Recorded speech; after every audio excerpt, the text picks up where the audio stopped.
మాజీ MP senior Congress నాయకుడు జీవి హర్షకుమార్పై పోలీసుల నిర్బంధం కొనసాగుతోంది.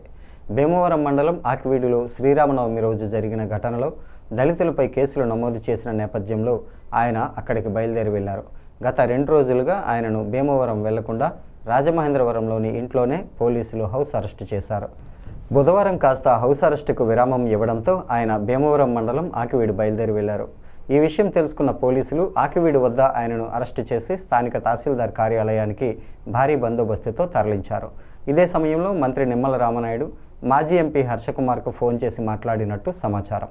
పోలీసులు దళితులపై జరుగుతున్న దాడులను అడ్డుకోకుండా వారికి అండగా నిలబడుతున్న తనను అరెస్టు చేసి నిర్బంధానికి గురి చేయడం సరికాదని మండిపడ్డారు. ప్రభుత్వ నిర్బంధాన్ని ఛేదించుకొని బాధితులకు అండగా నిలుస్తానని స్పష్టం చేశారు. పాలకొల్లు ఎంఆర్ ఆఫీసులో ఉన్నాను, తహసీల్దార్ ఆఫీసు. నిన్న 2 రోజులు హౌస్ అరెస్ట్లో ఉన్నాను నేను, మీ అందరికీ తెలుసు. ఈ రోజున మళ్ళీ భీమవరం ఆకివీడు బయలుదేరాను.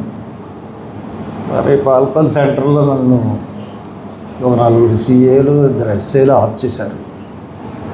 ఆఫ్ చేసి ఈ భీమవరం ఎంఆర్ ఆఫీస్ తీసుకొచ్చి కూర్చోబెట్టారు.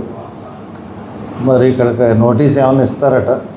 నేను భీమవరం వెళ్ళకూడదని, ఆకివీడు వెళ్ళకూడదని మరి నోటీస్ ఏమైనా ఇస్తారేమో తెలియదు.